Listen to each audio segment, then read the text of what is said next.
Ebusianfo aha Ghana SMTVGH. Mesra like, comment, subscribe, turn on notifications so that anytime videos of this nature are uploaded to be notified. And Ashanti region to me, sir. And then this 40 million now vote. It's all jai near MPP. I yet the amount. Nasa Obeka. Yen na ya bofu. Me say me nyoni the MPP. Yen na obi abofu na MPP for nsu hunyansa say enkofo bi ha omo influence kakra. Ebi awo ni pa ba ku mienu bi ntino. Sa enkofo we should sit down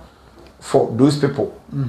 Ena onu matena ho no otibo nsu na mo sesa am contract akese ma no o tu mfuto gu nkofo ani se ena Samira ni we kobu ni dan ye belusu Kennedy campaign belusu na efutibo nsu because mama nka sam cho cars unim cars ama sama he ya cars oye estate developer ejuma wa jama MPP ene ne wo ye wa ama sama denti no lusu ye o sensa asesem no woni nipa ba kunya sase un problema na kan ne ba na kan we yadamfo na kan we nua na kan we sanke kan wani nyina na ese ka Kennedy steady un ze otibo nsutai na chi kro ma ne che na chi mo ma ne ma phone view because ensase for no many kofu issues bebre enti ho bufo am for the better kill ono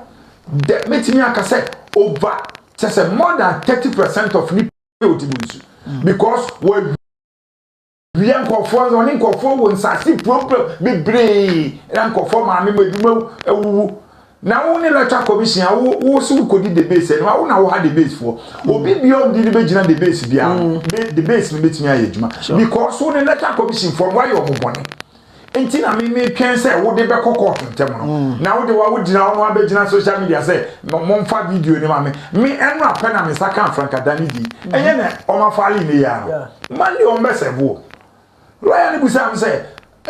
my sending the to a platform now, the picky was on an arm, the man. I'm so low. There be belief for the new Majuma. I won't ask me sending a man. Maybe you believe. And see,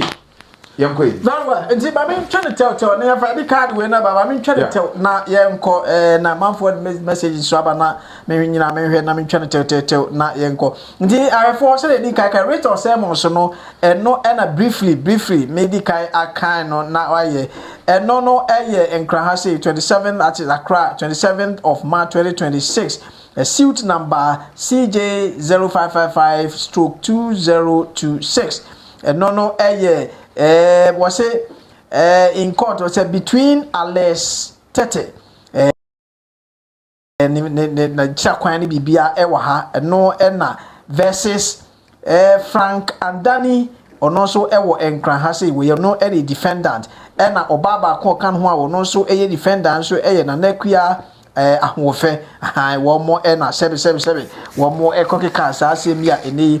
rest of the sermons no ne nyina no so no ye de akọ ede ama wo mo no se nyame ya do a be next week no ye nsimi de esese wo mo etimi eba na wo mo 77 untimi kasem to obi aso na wonye enu nti ena emra ewo ho no me pacho de hia kase no me amenko so tetete ne enko statement of claim no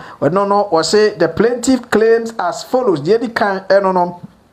the any card or chemwa now was a declaration that the defendants have defamed the plaintiff. The any card was a woman na ehunu say 777 sa defendant no and someone mo ka edigu plaintiff no eso no and kreba akukura anim no mo agu nanim ase wuntimi ngo obi anim ase na won court free say emra no the law arms of the law no ene wu edi eno na chi no so the 77 plaintiff no was sign ahwehwe ebiemu won lawyers no sign ahwehwe biemu no so no say sa owura yi say eja a lawyer fwe ene ajaji fwe etna asem no so na wo mo e de to ba bia edade a ene na che say plaintiff ene lawyers no wo mo ehia 1 million Ghana cedis e de every seven defendants yi eye owura Frank and Danny ena afei na ekwia ahofei ne ho efe de ne ombenya sika no ibutu omodia dia asem ato omo ne etoso miensa plaintiff no ene lawyers wo mo esan ahwehwe every defendants yi eho efa sabio defamatory statement a wo mo ekoya ya ene edi wo mo akwakopie mu ewo law court no de etoso emiensa no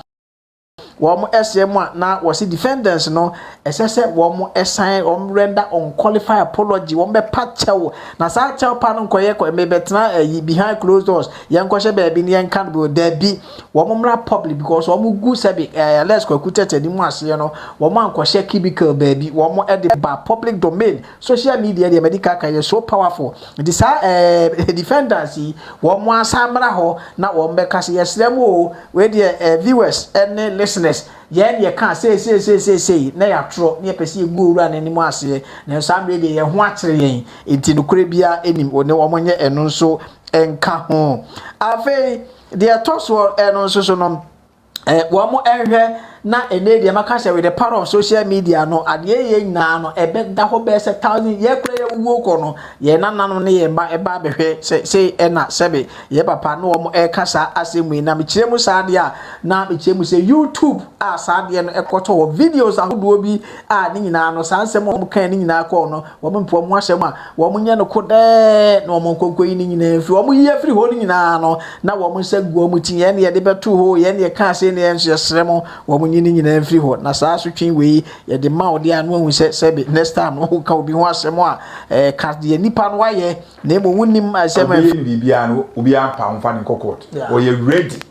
or evidence ho pen evidence so evidence bezi you ready we dey so the banche bebomu hoping me amadonfo ayi ye fancy tikase kwa nkoma tikase ne me kan wi asensem nyina Isaac misi no so what I say wo fin say me ye bibi no ani nye ho a me de no wo so pagya wo se no once I get evidence ne dey I don't have any problem ba me de say me obi didi ma tem social media ye politics I have a text me hwembo na fa me ho ebi ankofo na be sene but sene am mbie mpo ne metie enti e no nya masem because I know politics is a dirty kofo ke kan sem bebre hwe ayi odwan ya sem ya yitwa yi se me kan ye woma anya bibia raf de metimi abudin raf ye lawyer ni nyame na mtu esika no wo me ka kire mo kofo a na wo kire no ana ya musa kosi kwa aten se when lawyer friend lawyer musa kosi kwa aten se me say lawyer friend me gina line so no salesi hold on no bisa kosi kwa aten se akosi o control letter ada na wo mmoy amane senye bibia na betimi aka kire wo me de magimi me so me wo yire wo ma na me na me ese bidi manim agi dirty things nyesa enti wo de ofiti nya wo musa ne wo ye na adwuma na ese obusa yeah metiwa raf free no wake summit ene ko share raf e wo islegom okoji 20,000 e buy ena summit ko to udwan e to udwan say I think 8,000 as bibisa so what I say okay enti no mo kasa mo de mo fin say politics na mo de akire mu ho ana yesi e ye dirty what say yesi politics e clean dirty no kofo ni bi wo ha ye be hia nyansafom ye be hia nkwasiafom ye be hia jimifom ye be hia omo mani eden ye be hia omo ahoden ye be hia nyansafo titiwo enti ni nyina na ye de mixe enti issue bi ba esem hu se obi a woni wura o pre enti nya se hu se pani bia ni obi na ma pani ni de wagimi na adwuma bi ho a wo ntimi ye e depend obi owo capacity owo mema owo boys owo enti omuni bro obi a obi a pre enti wuti bibia ese se onia wutimi nya botre hu se no menia kam especially se o debi e fe na mpanifo frɛ se Alex ye tu kwanti yeso nyame adoma nipa we ye pesi ehiem so what I say me say no akwaso ni wura me de me available okay me ni problem enti mo na mo de mo ti asem a mo ntimi en cross check ne no ansa mo kan tra me ti ye say oba ya frame oba ya say enkofo bi didi na tem so wa beje ka nso me mfa ka yi nkobo ba ye brandi ka ni nyina wie na me twa de Sunday no say me say me de me ka command the base for na nka me ntwa jam fa petrol ngum na me nhye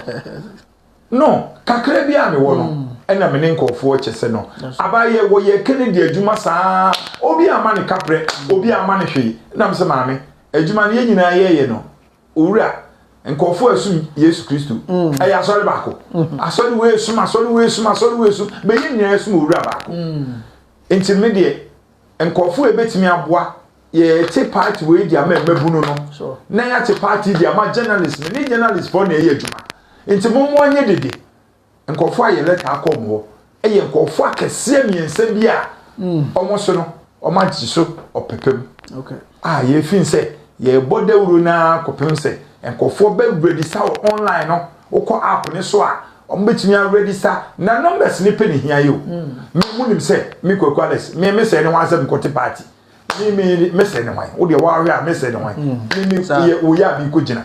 me nye we enti mambu sa ne yen kan kire mo na nneoma ni bi ho aye bobọ so kire mo yen kra be hye mo enye obi afiti ye se ni freni beto boabo na ne na ye de ejina bibi so enti there is something bibi wase na mo de mu so ma no na se ye ka se obi eye disappointed ana se obi eye obi your friend say obi ye disappointed ana se obi eye betrayer ene mo amudi de base achi na mo betray MPP for ye nyina ye bu afu ene nka MPP na ne adwen na den na wo so wo free MPP wo pese obi be dwen and then na buza wo sa den na wo free MPP enye bibi MPP enye kra ye wo ma utimi fa fon na utimi free obi kakra but enam say sika bia ye use ni ne ma ye de man na ade na o ma ye no aye den aye ya enti kasa bi wo ne nsasa wo kan kra ne aka okay so what I say but enso ngese nka wo yere nya ndese den ka wo awda ye party ano no but nioma na o ma ye obi a wo so wa free bibi ya bufuo ye fi nse no kan nim de no wo soro dodo ade na o mu nim pa se mo de Bawumia kwa asem pipi for study ya hwe nsem a me be kan wo boko asem me de paper na e ba wo ye document Bawumia nkofo no o mu yi kan nkofo ye coordinators ni nyina da omu di omu ko discipline omu yi omu nyina o omu yi omu nyina nti ohwe a we che se Bawumia oyobi a obetimi lead party ye to aba ye se ato awi nti se oma hwe nti o fi se enipa a wo south no a omo so gina ma Bawumia no ye yi omu nnadi ana ye yi omu di